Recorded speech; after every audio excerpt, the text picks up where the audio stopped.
Arif. Saya Rifka Denisa. Saya Tujuana Sari. Saya Pan Hatipah. Saya Anindya Rizky Pratiwi. Saya Amelia Sasmita. Saya Arifin Baskedar. Di video kali ini kami akan mempraktekkan RPP kami yang berjudul virus.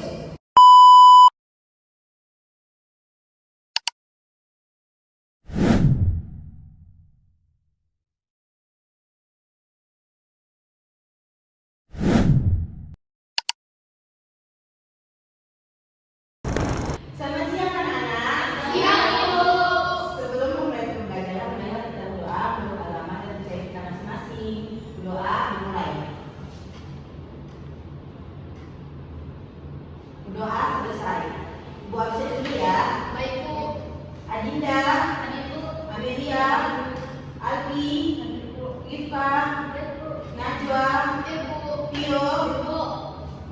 Nah, sebelum kita masuk ke materi baru, kita akan bahas materi sebelumnya. Siapa yang tahu materi kita sebelumnya? Saya, Bu. Ya, Najwa? Materi kita sebelumnya yaitu tentang makhluk hidup, Bu. Materi kita minggu lalu itu berkaitan dengan materi kita hari ini, yaitu tentang virus. Nah, tujuan dari pembelajaran virus itu yaitu memahami sejarah pengertian dari virus, menjelaskan bagaimana ciri umum virus, mengetahui struktur dan bentuk virus, dan mengetahui peranan dari virus.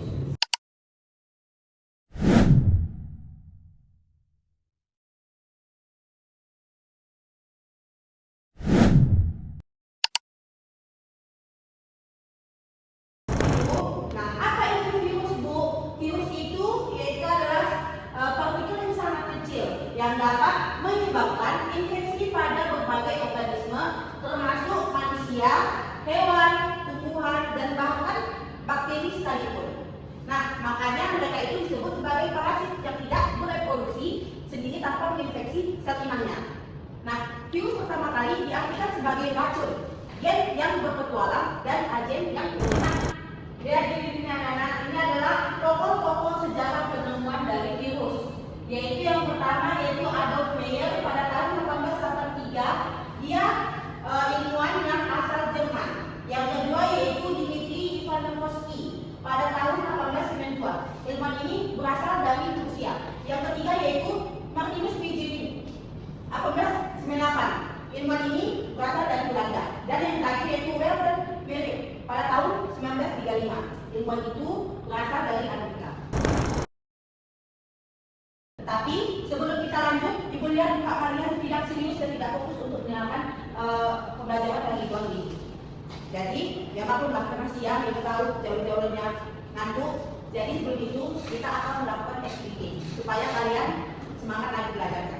Nah, kita menggunakan tepuk tangan. Nah, kalau tepuk tangan sekali, tepuk tangan satu kali, tangan, 2, 3, tepuk tangan tepuk angin itu nggak ada ya anak-anak ini. Paham? Tahu. Nah, kita mulai. Tepuk 1, 2, 3, tepuk angin.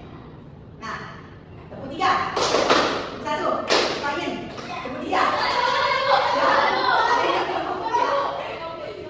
Tepuk 2, tepuk 3. Nah, jadinya ya kita lanjutkan materinya.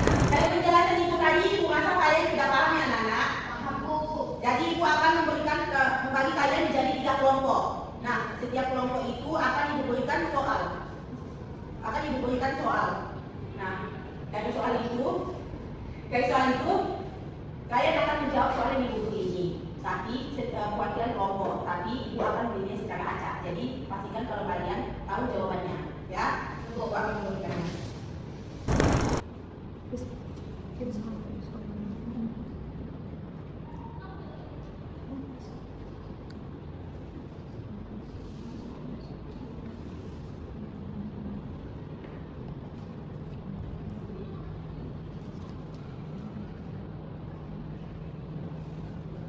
Baiklah, waktunya sudah habis. Saatnya kita menjawab hasil diskusi dari kalian yang ada anak-anak.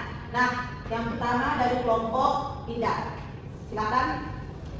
Baik, Bu. Di sini kelompok kami mendapatkan pertanyaan, bagaimana cara virus bisa menyebar? Setelah kami berdiskusi, kami mendapatkan jawabannya bahwa penularan virus ini bisa terjadi melalui 2 cara. Yang pertama secara langsung dan tidak langsung. Yang pertama itu langsung seperti kita terkena cipratan dari orang yang batuk. Dan orang yang batuk ini kan pasti terkena virus kan, Bu. Jadi bisa kita terkena virus nikah mungkin yang sah berhubungan suami istri itu bisa menyebarkan virus dari satu badan ke badan yang lain. Baru yang kedua tadi secara tidak langsung, contohnya ketika kita memegang benda-benda seperti misalnya kita dapat uang kembalian, kan kita nggak tahu orang sebelumnya megang uang itu batu atau tidak, jadi bisa kita terkena dari situ. Mungkin itu aja hasil diskusi kami Bu. Oke, baik. Selanjutnya. Nomor 2, Rika. Silakan jawab pertanyaan. Jadi kami mendapatkan pertanyaan yaitu apa yang dapat dilakukan untuk mencegah penyebaran virus. Lalu dalam diskusi kami mendapatkan jawaban yaitu pertama yaitu dengan mencuci tangan dengan air atau alkohol. Yang kedua mengurangi kontak dengan orang yang sakit. Yang ketiga melakukan etika batuk dan memakai masker saat sakit. Yang terakhir itu menjaga daya tahan tubuh serta menjaga jarak dan hubungan lingkungan sosial. Oke, terima kasih Rika atas jawabannya. Selanjutnya, kelompok 3, Najwa. Silakan. Nah, pertanyaannya yaitu sebutkan virus yang kamu ketahui dan apa penyakit yang disebabkannya. Virusnya yaitu polivirus menyebabkan penyakit cacar. Terus ada virus influenza yang menyebabkan flu. Terus ada penyakit virus COVID yang menyebabkan demam, sesak nafas dan lain-lain. Terima kasih. Terima kasih Najwa. Baiklah, dari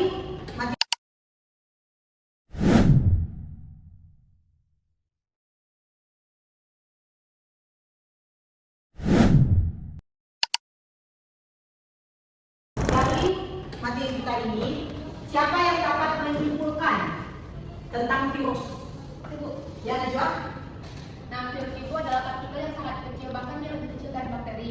Virus ini bersifat parasit obligat yang dia menumpang dan inangnya untuk bereproduksi. Nah, virus ini juga memiliki bentuk, yaitu ada bentuk kompleks, polihidris, ada silindris, dan oval. Terus habis itu, virus ini dapat dicegah melalui cuci tangan, memakai masker, menjaga jarak dengan orang lain, dan vaksin. Dan seperti itu.